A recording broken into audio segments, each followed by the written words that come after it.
Come on, sis. Stand in solidarity with us today as we connect with some real people. Now, today's topic we're hoping is going to help you land your dream job. I'm sorry, your dream job. And if you need help with reconnecting with real people, or maybe you want to tell your story, or even if you recently lost a loved one, then yes, you should follow our Instagram page at PS Consulting Firm. Today, we have a very special guest, Karen Jennings, and I want her to do the honors of introducing herself. Hi, everyone. Thank you so much for having me. I am super excited to be here. My name is Karen Jennings, and I'm the founder of HR Work Well, which is a it's not a nonprofit. It's a for-profit. Lord. I work for a nonprofit in DC. I'm currently serving as a HR director there. But my company, HR Work Well, is a consulting agency where we really just want to be a one-stop shop, all things HR. So just to tell you a little bit about it, from an organizational standpoint, we offer anything from strategic planning, succession planning, performance management. But one of my passions really is just helping individuals one-on-one. I love that professional development piece, and I love just having that intimate space with one person where we're doing mock interviews, we're making sure the resume is on point, we're making sure that you are ready to present yourself and you're gonna land whatever it is or reach whatever goal it is that you want to reach. So that's really where my passion is and what I really just hope to put out in the atmosphere through HR Work Well. Well, you show it well on camera, so I can definitely feel the energy, and it looks good on you, okay? So you're welcome. Let's jump right into the questions then, because I'm sure a lot of people want to know, like, how do we do it? Somebody in HR talking, oh my gosh. So number one, sometimes cover letters can be difficult to write. So how should people approach this task? The first thing that people need to do is to not skip the cover letter. A lot of people that I've talked to, they feel that if you're not a manager, then you don't need to write a cover letter if you're not going for a supervisory role. And I say that's not true, because a cover letter is one thing that can definitely set you apart. So don't skip it. When you are writing it, it's super important to make it or customize it. You really want to, if you can find out the hiring manager's name, if you can find out any details of who's on the panel, let's address that cover letter to them and make sure that it doesn't look like a template. Add the position that you're applying to. You want to make sure that you put the organization's name there. But how do you actually approach writing it? I like to think of it as kind of just writing a story. You have a beginning, a middle, and an end, or 1, 2, 3 paragraphs. So the first paragraph or the beginning is where you're talking about your passion. What is it that you are excited about? What fuels you? Just what makes you say, I want to do this job? You want to spill that information into that first paragraph and make it connect with the job that you're applying to. That second paragraph is just going to be a quick synopsis of your professional experience and just any skills that you have that would be relevant to the role. And then that third paragraph, where that ending is just you saying, hey, look at me. I can be an asset. I will be an asset. You need to contact me. I think it's really a simple formula. I think a cover letter needs to be concise. It does not need to be 3-4 pages. We don't need a novel. We just want to know a little bit about your personality. Well, you definitely helped me with that, because I skip over the cover letters. Ooh. I'll skip over them, but think about, like, your resume is just so black and white, but the cover letter, you have an opportunity to just share a little bit more about yourself. And also it's a good place to demonstrate your writing skills too. So, you got your personality, let them know that you are a professional, you can write. So don't skip it. Just have one cover letter that you can customize based on whatever job you're applying to. I love it. What's next? So that's really good. Really good information, Karen. Because like Portia said, a lot of us may go ahead and just skip that cover letter. So, all right. So I want to share this. So recently I was let go from a job that I really liked, and they really liked me, and they were apologetic in letting me go. But they said that they were having some organizational or restructuring that they were doing. And so they offered to have several different people write me recommendation letters. So are recommendation letters still relevant? Why or why not? So really and truly, I don't see them a lot, but when I do see them, I always read them. I think it's really significant when a person can vouch for your professionalism, for your work ethic, for just who you are. So I would say, yeah, they still are important. And I do think that they can set you apart. Like I said, I don't see them a lot. So when I do see them, I'm like, oh, okay. Oh, yeah, Stacey, she had those letters of recommendation. I would remember that.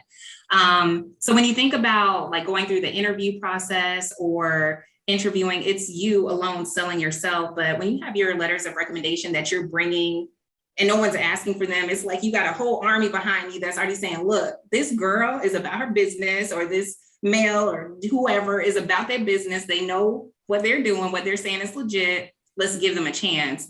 So my advice would be, yes, get those letters of recommendation when you can.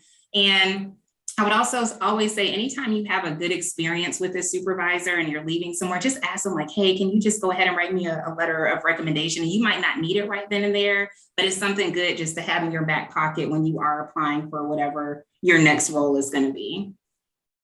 That's good to know. So I'm going to make sure that I contact them and be like, hey girl, yeah. I do get those recommendation letters. So yes, thank you for letting.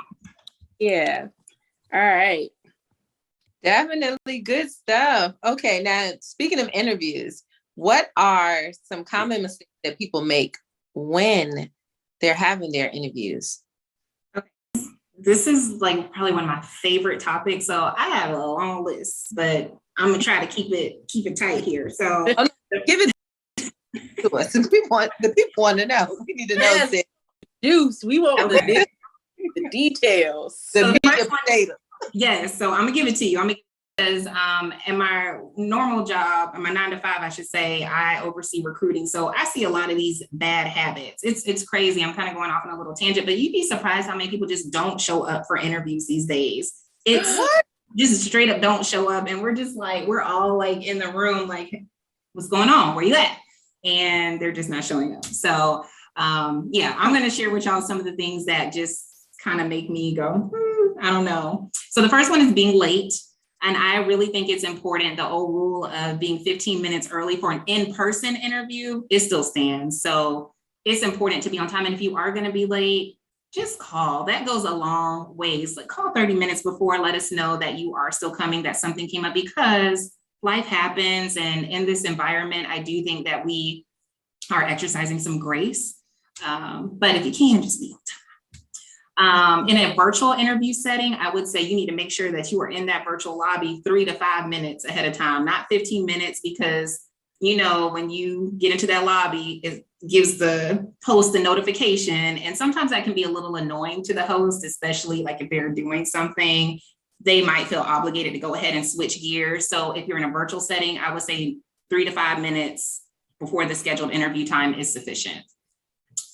I would say in a virtual interview, make sure that you are in a professional location. I cannot tell you how many times I have interviewed individuals in their car. And to me, that is just not okay. It's like, we planned this meeting. We planned this interview weeks ago or a week ago. Why are you not settled? And I'm just gonna tell you, like, I'm talking to people, like I'm seeing their mouth or just like from here down, because they holding the camera super close, their phone, and it just is not a good experience. So make sure that you're in a professional looking space. Another thing that kind of is just a miss is when folks' internet doesn't work, or when they haven't tested the link out, they don't know how to get on Zoom, or they don't know how to get on Teams or whatever platform that you're using. So if you're going for an interview, make sure you know that you're set. Some other things that I would say, not knowing anything about the company. So hiring managers, they want to know why you're interested in joining an organization, and they just want to know that you've done a little research. So it's important to learn a little bit about the mission, the vision, and be able to speak to how that might align with your own values. I think that's really important piece to bring to the interview. Another thing is not having specific examples. So y'all have gotten interview questions. Can you tell me a specific time when? And I've asked questions like that several times, and a person will just give me some roundabout, well, what I would do is da da da da da. Mm-hmm. Like when I'm asking that position, I want to know, or that type of question, I want to know exactly what you did do in that situation. Now, on the flip side of that, if you really haven't had that experience, I think it's perfectly okay to be honest and say, you know, I haven't really experienced that, but if I did, this is what I would do. But if you can give a real example, just answer the question how it was asked. Mm-hmm. I would also say inappropriate clothing.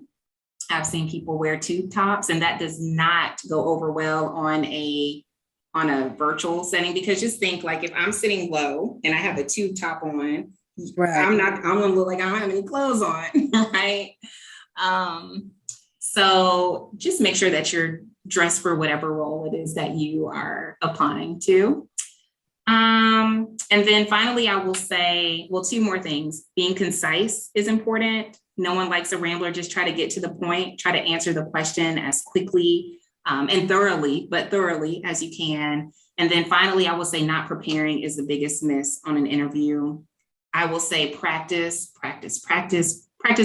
answering questions in the mirror, practice with your friends, practice with your family, ask them to throw you some curveball questions. And another thing that I will say, it's really important that people take notes. When I go to an interview, I bring notes, because an interview is not a memorization test. It is a place where you are supposed to share your experiences. So if there are experiences or examples that I want to bring up, I will say, let me refer to my notes, and I will look at my notes and discuss what I want to discuss, or list any accomplishments. So not preparing and not taking notes, I think, are sometimes a big miss. Yeah. Wow. That's some really, really good information. Who would have thought, we would be happy to prepare for an interview using virtual platforms. And so the tube top, example, like, come on, y'all, we're going to just have to use a little bit of common sense. And so that's what this is all about, is just trying to educate our sisters so that they can be as successful as possible. So in keeping with the theme of interviewing, so we did just kind of touch on a little bit about interview etiquette. So what about when there's like a panel interview, or you're interviewing with a group of people? What's some interview etiquette tips you can give us about that?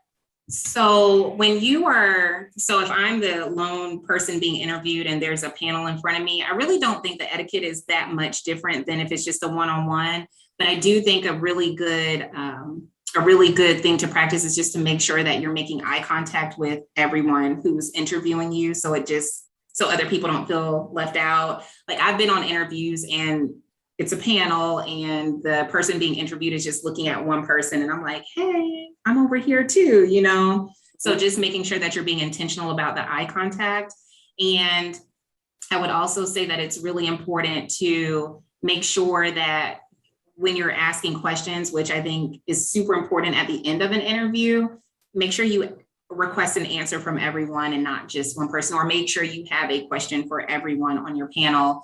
And the panel shouldn't be a surprise. Like, you're going to know who's you're interviewing with prior to the interview. So that's if you're the lone interviewer or interviewee. Now, if you are in a group setting, like a group interview where it's multiple people being interviewed, let me just say, I hate that. I think it's horrible. Yeah. And if there are any hiring managers that are tuning in, please don't do that. To me, candidates are often already, they already feel like they're competing, even when they're just by themselves. So now you've got 5 candidates in a room, and you're not going to get the best version of them, of each candidate in that scenario. But if you do find yourself in that scenario, it's really important to find the balance between being assertive and answering, but then also being gracious and allowing other people to answer. Because if you're jumping in for every question and not giving other people an opportunity to talk, then that could come across as a little annoying or obnoxious. But then if you're not answering any questions, then that could come across as passive and you're not going to be heard. So just find that balance. And then the other thing I would say, if you know that you're going to be in a group interview setting, when you're practicing for your interview, have two to three responses for each question, because chances are somebody's going to speak before you, and you don't want to always be like, well, just to piggyback off of what Karen said, you want to have your own individual response. So if I said something, then that's okay, because I already got this answer in my back pocket and I can say this and still stand out. So just have multiple responses prepared. Yeah, so I think that would kind of cover the etiquette, and then also just some tips on handling that. Yeah, that's good stuff. It is. I'm just still like thinking back to the interview common mistakes, because that's probably why I didn't get some of those positions that I applied for. Because I know 50% of that stuff, I was on the other side, like, oh, she shouldn't be doing that during the interview. Why is she doing that? But the next question I would love to ask is, at the end of the interview, right, when it's all said and done, you leave, you wrap it up, you got everybody's contact information. How important is it to send a thank you note or an email to those who you interviewed with? So I think that it is actually really important. I think that is proper etiquette. I think that you should always say thank you for someone's time when they are spending that time interviewing you. So yes, I would do that within 24 hours of an interview. What I will also say about that too, though, is that thank you note is probably not going to, I will say, it's probably not going to be the make or break for whether you get the position or not. Because if you totally bomb the interview, or if there are other candidates who are just a little bit more qualified or a lot more qualified, that is still going to trump that thank you note. But it's still nice to put out there. And who knows, that thank you note does put you in that hiring manager's mind or that recruiter's mind. So they may reach back out to you if there is another position that is more fitting for you, if you do not end up moving forward with that particular position. So I would still definitely advise everyone to do thank you notes. Yeah. So that's really good, because I actually hadn't thought about the fact that, they could consider you for a different position just because your interview went great, but you just weren't a great fit for this particular role. But then that thank you note could just be like, oh yeah, and she's courteous too. Yes. Yeah. And I have personally done that. If we haven't moved forward with someone in a position, I have reached back out to them and say, hey, we have this opening, thought you might, be interested in it based on our experiences or our interaction, and just kind of go from there. Yeah, good. All right. So we talked a little bit about how to dress for a virtual interview. So a lot of industries are becoming more casual with their dress. So what advice would you give us to, or our sisters, for how to dress for different industries becoming more casual? Like if they don't necessarily know what to dress like for a particular workplace, if you're working from home, but you have to be on camera, like what are some things that you can suggest? So I really love to be able to just show off my personality and just be who I am, but I try to, do that in a professional way. So I would just say, make sure that you keep that professional piece at the forefront of your mind. Whatever industry or organization that you're a part of, make sure that you review the dress code policy and take a look at what other people are wearing too, like your supervisors or your peers, and just kind of also keep that in mind. The current organization that I work for, we don't really have a clear-cut dress policy. It says just be professional and always represent the organization. So that can be interpreted many different ways. So that's why I say observe what others are wearing. And my rule of thumb is, if I look in the mirror and I have to ask myself, is this inappropriate? Or if I'm just kind of thinking, I don't know if I should wear this, then I'm just not going to wear it. And I think that should just really just be anybody's rule of thumb. Just a couple of things to stay away from. I would stay away from, I think these are probably some common sense things. We talked about just some things that we sometimes don't think about or we forget, just stay away from the tube top, stay away from holes in your jeans, stay away from any sayings that could be considered offensive. But yeah, mainly if you second guess it, then just don't do it. Yeah. That makes sense. That it only if you look in the mirror, you scare somebody or it don't look right, just don't wear it. Do that. I love that. But I will say too, it depends on the industry that you're in. It depends on the place that you work in. For me, I guess, and where you'll feel comfortable. For me, I'm never going to be able to work in a place that I'm required to wear a suit every day. That is not my personality. That's not the kind of culture that I want to be around. So when you're looking for a job, and I always say, these jobs are not just interviewing you, you are also interviewing them. Make sure that it's a culture that fits your values and how you want to be. I don't want to be suited up every day. I want to be free. I want to show my tattoos. I want to have different color hair. I want to wear my door knocker earrings some days. You know what I mean? So make sure that you want to be able to put all your Black girl magic on display. Yes. I do. Because the work speaks for itself. And it took a minute to get to this place, but who I am. Organization doesn't like it. That is not the organization for me. Yes. Can we get some hand claps on the screen, please? I know that was everything up there. Okay, that just made my whole heart. Yes. Somebody in HR like, what? Did you hear that? Sisters, oh my gosh. And it only makes more sense, especially if nobody has learned anything, right, since the pandemic. These jobs will come and go, and you're so valuable. So if you're gonna, majority of our time is spent at work, right?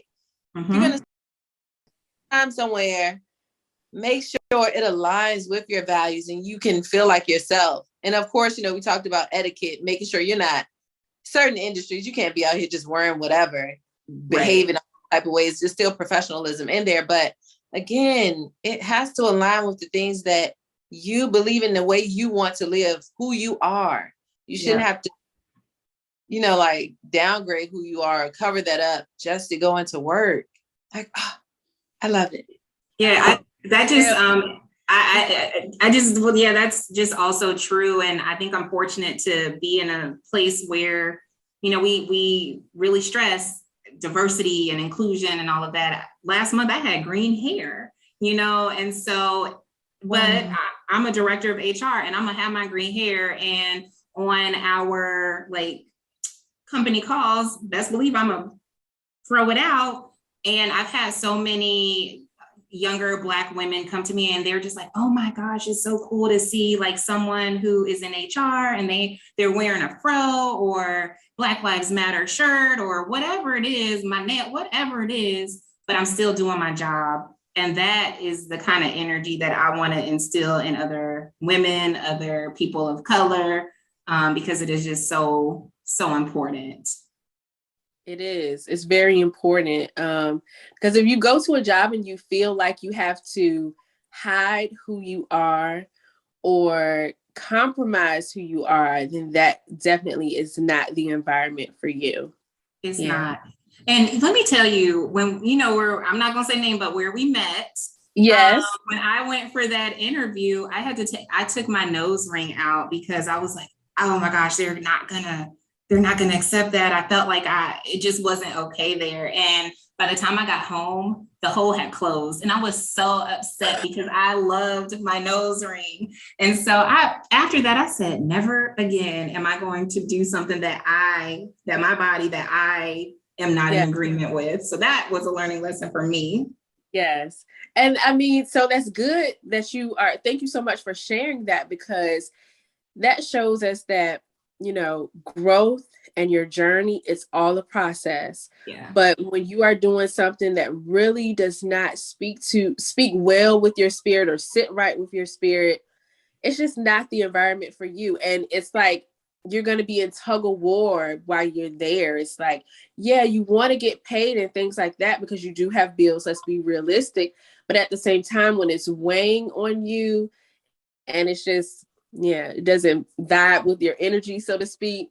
Yeah. But I am glad that you made it because that's how you and I met. And like I told you, you are one of my social media girl crushes. So I'm so glad that it worked out. I am too. I think I can touch on her too, because all of that, what she just said, I hate to say it, but I've never heard that from an HR person who looks like me. Right. And this is not the first time I've talked to, someone in HR who's the director and they're of color. Mm-hmm. But my last couple of experiences with an HR director who was of color, right, who looked like me, it was the complete opposite experience. I pretty much had to straighten my hair. I felt like I had to wear straight hair, like I couldn't wear a fro or I would be judged, or I couldn't, say certain things, right? Like, I know there's a professional way to speak to people, but if we're meeting people where they are, especially in sales, the sales industry, typically you're meeting people from all different backgrounds, even education, so many different industries, right? But I just always felt like I had to, like Stacey put it, cover up who I am, hide who I was, just to be able to go into work and make a check. And I felt so miserable every single day I left the job. Some days I didn't want to come out of the office. I've been there where I'm wearing sweaters in the summer because I don't want to show my tattoos. And I'm like, I'm not doing that. And just to your point where, you've worked with other, maybe HR directors or whatever, that Black women or whatever, I think it's really important too that, like, we as Black women, wherever we're in certain roles, that we uplift one another, because I've also been in those within organizations where it'll be a team of Black women and they don't want to see you win. And I'm like, boo, I don't even want your position, but I would love to learn from you.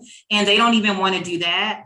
And that's not what we need to be about. Like, what you all are doing, this platform, is what we need to be doing. There's enough for all of us. And you winning ain't stopping me from winning. Girl. So yeah, it's just, we just need to work on that. Yes. Portia and I talk about this all the time.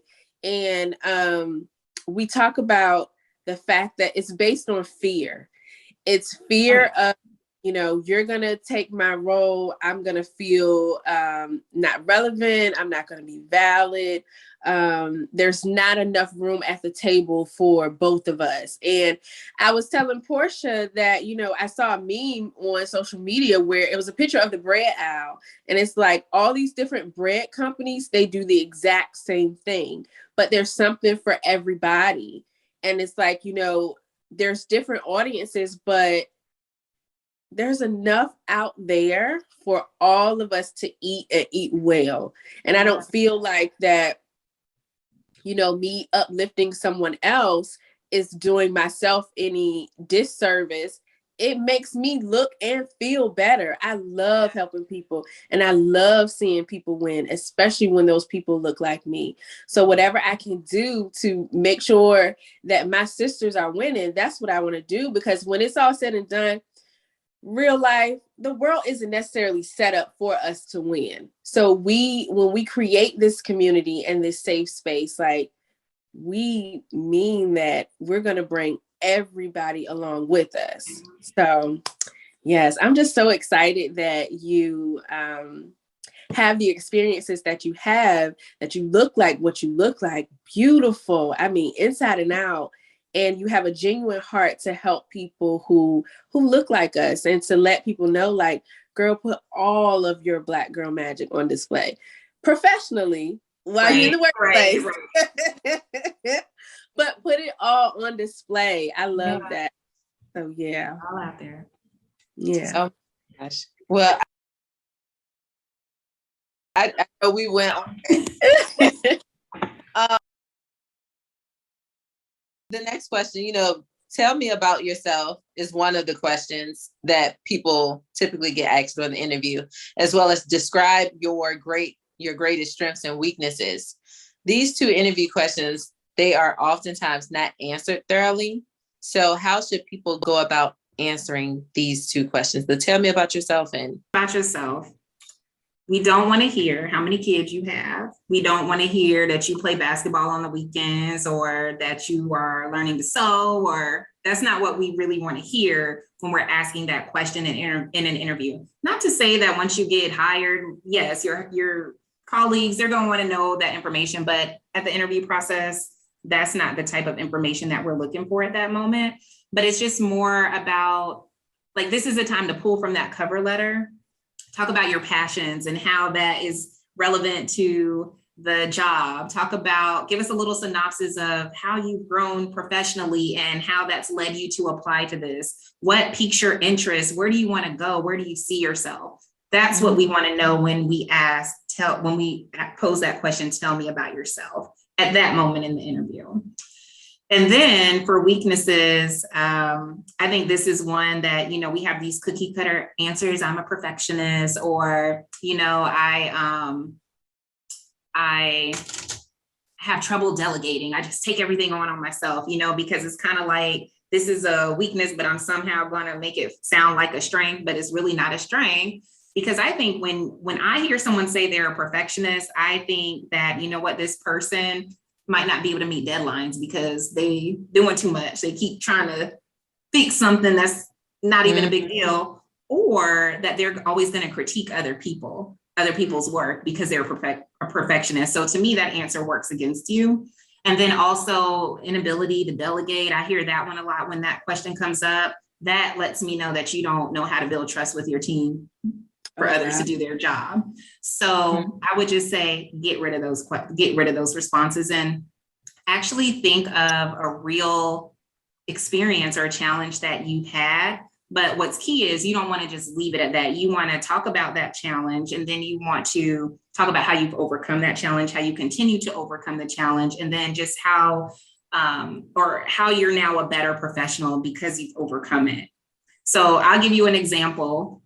So for me, when I got to my role that I'm in, when I tell you, I don't even know how many emails I get a day, and I could not keep up with emails. Like, my inbox was inundated with emails. I wasn't responding. So that was a weakness for me. I wasn't responding to emails timely, and my colleagues were getting frustrated at me because I wasn't responding. And so that's my weakness. How did I overcome it? Well, I put some time on my calendar. So I made sure I was checking my inbox at these points each day. I made sure to respond minimally to everyone. If I didn't have an answer, then I was going to let you know that I at least saw your message.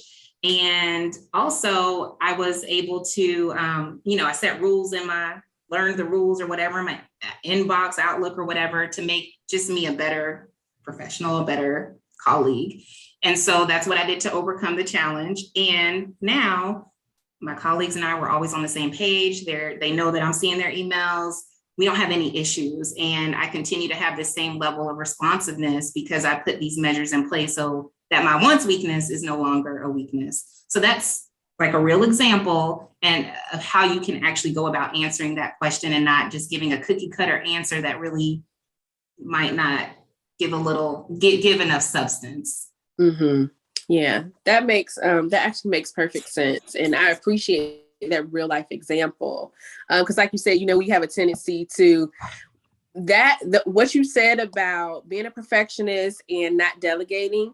When you Google interview questions and things like that, you will find on so many different websites, say these things. So like you said, they are cookie cutter, because I've read that so many times online on different websites.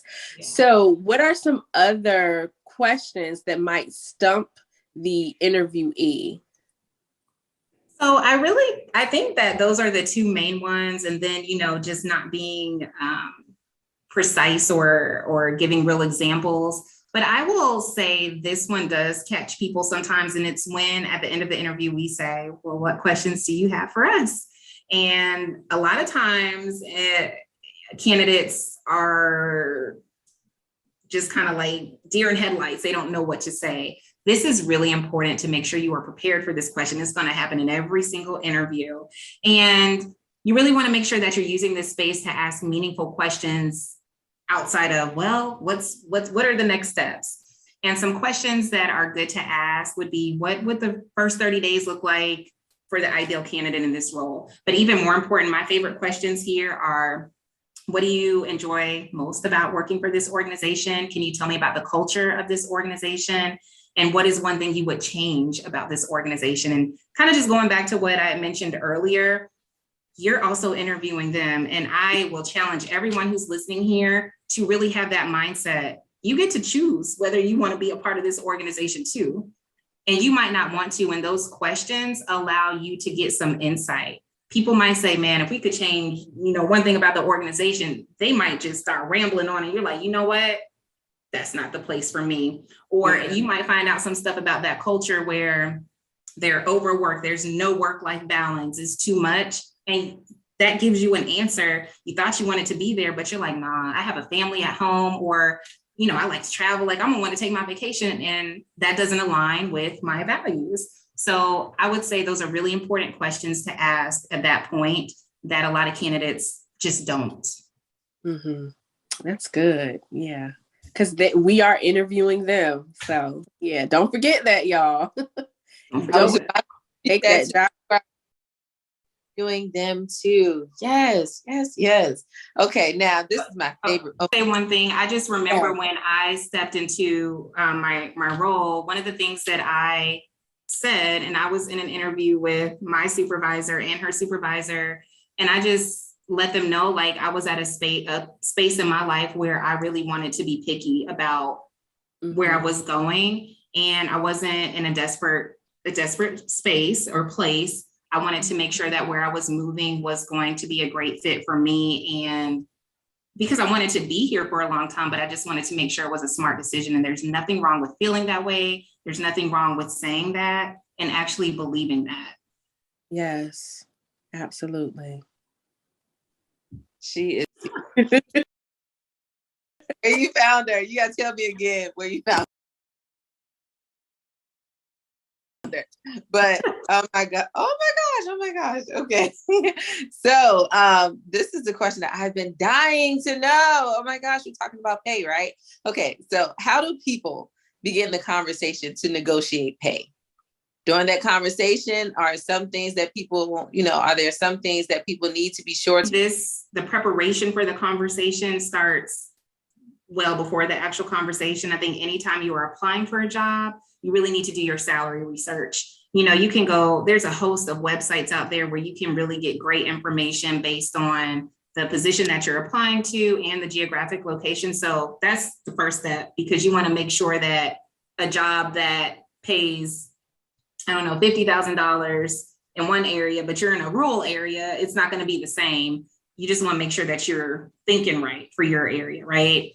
A couple more things before you actually get to the conversation. I think it's really important that you should not have to list your salary information on an application. You should not have to list your current salary or any previous salaries, because what are they doing with that information? A lot of times when people put that information, they will lowball you. If that offer range is 80 to 90,000, but your last job you made 60,000. Oh, okay. You know what? We can offer her 65,000. We can offer her 70 because that's going to be more than what she's getting. Meanwhile, they have this whole budget for this position here. So a lot of places are making that illegal to ask because it does not promote fairness and equity in the workplace. So just that's something to be aware of. Offer ranges should be based on the experience, qualifications, education that's required for that role, and have nothing to do with what you are making or were making before. So those two things, those are important. The third thing that is important before you get to the conversation is that minimum salary expectation that's on the application. I recommend you not putting a number there, because a lot of times you get locked into that. So again, what if the range for a position is 70 to 80,000 and you say that your minimum is 62? Well, you can give her a minimum, So let's not lock ourselves in there. My rule is I like to put negotiable. Some places do require that you put a number. And if they do require a number, I would say think of a number in your head and then go 10 to 20% higher than that. Still write negotiable on the side, because you don't want to put it too high where you're outside of the range. If, depending on what your actual requirement is. But then that just still gives you some negotiation room. If they offer you a little bit lower, you're still above where you want it to be. So make sure you do those three things. So during the initial screening, I think it's also very important to ask, what is the range for this position? And a lot of times hiring managers, they don't want to talk about it and it makes them uncomfortable, and they may not give you the full range. They may tell you where the position starts, and that's okay, because, if you're looking for 80,000 and the position starts at 40,000, that range is probably not going to be $40,000. So you kind of know what, I think I'm outside of this range. So at the time of the verbal offer, that's where you really want to negotiate. That's where you want to advocate for yourself. And I tell everybody, if you don't advocate for yourself, no one else is going to advocate for you. So when you get that verbal offer, don't sign anything until you are satisfied with the salary offer that's being given. And say the offer is lower, say you're going for 60,000 and they offer you 50,000. All you have to do is just ask. I was really hoping that the offer would be closer to, I would probably say a little bit higher, closer to 65.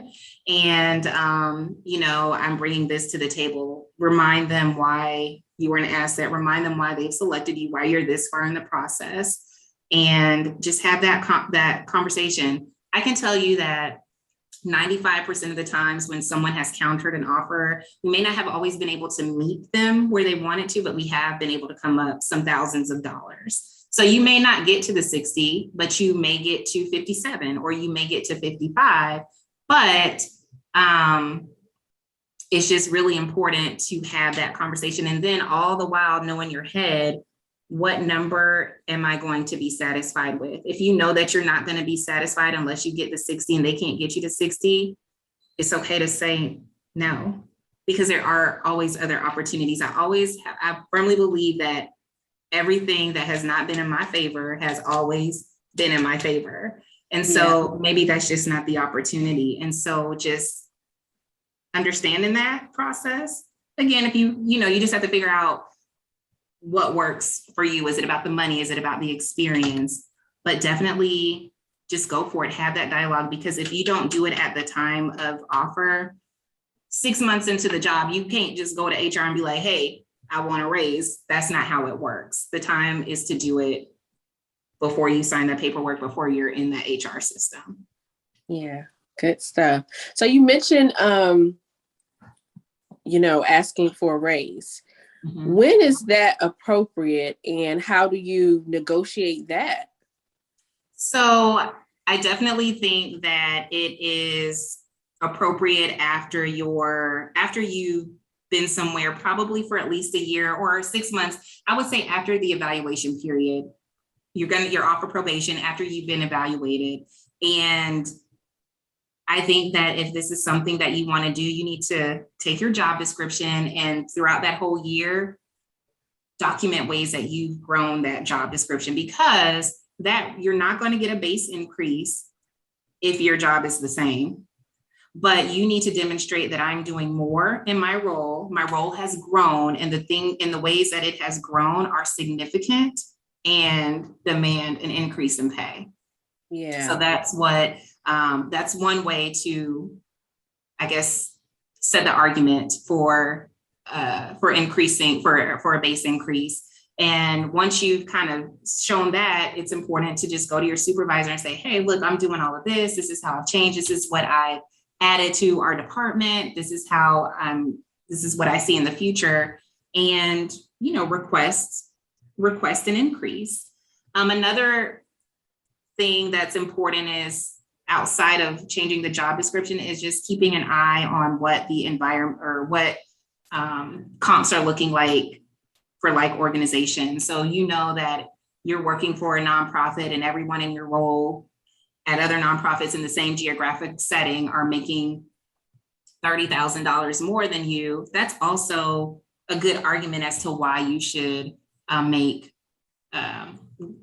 a base increase. So just make sure you have all your ducks lined up, that you've done research. I would say never just go and say, hey, I want to increase or I want to raise, because I can tell you that's going to be a no. But make sure you have an argument, a good researched argument. Yeah, good. Okay. So is there anything else you think you want to share with your sisters to help them to land that dream job? I just think that I think that, what we've discussed here, I hope that information will be helpful. But I think we touched on it kind of like in the middle of the conversation. And I think that's just the one thing I would want to put emphasis on, is that you just got to know your worth. I think that you just got to know that like no one can do you like you can do you. And just to bring that into the interview. If you don't know everything, that's okay, but demonstrate that you can learn and that you're capable of being a lifelong learner, and just be confident. I'm telling you, if you walk in a room and you demand presence, and you demand attention, that goes a long ways. And I will say, any interview that I've been in and we've selected someone that may have not had all of the experience, they've had the empathy that is needed for the role. They've had the care, the nurture. They've had just that personality that we know is going to thrive. You can't teach that. I can teach you how to do all this other job stuff, but you can't teach that passion. So make sure that trickles out, that it comes out when you're in the interview. I just think it's a beauty in that. And us as sisters, like, we need to make sure that we don't dull our light, and we are who we are, just in any setting, especially in our interviews. So I think that's the one thing I would say: know your worth, don't settle, and just keep shining in these interviews and kill it. Yes, because it's almost like you have to deprogram yourself into thinking you have to be cookie cutter. And when I was a hiring manager, I always hired for personality, because I can teach you anything, but I cannot teach you personality. So I think that's excellent advice. Awesome. Thank you so much, Karen. I really appreciate it. Tell our audience where they can find you to connect. Okay, so on Instagram, it's just HR Workwell, and then www.hrworkwell.com. If you need any guidance, any advice, I have my business, but more importantly, I want to help. So if there are any questions that you have, you can always just reach out to me, and I'm happy to just point you in the right direction if I don't know. But we got to lean on each other. Please use me as a resource. Excellent. Oh my gosh. Thank you so much for your time, thank you for having me. Yes, thank you so much. We are definitely going to invite you back. So sure. We can have some people call in for some questions, and we can answer. There you go, girl. Oh, she's coming for sure. She got to know her from you, Karen. Hey. I'll be on Instagram. It's been a pleasure and an honor to be on your platform. Thank you so much. I truly love you, Karen, and I believe that we met for a reason. And I'm just so excited for your future. And yeah, girl crush. Love you. All right. Love you guys too. Thank you so much. All right. You take care. Bye. Bye. Previously on Come On Sis, brought to you by PS Consulting Firm. I'm straight. I'm fine. That's not true. Looking for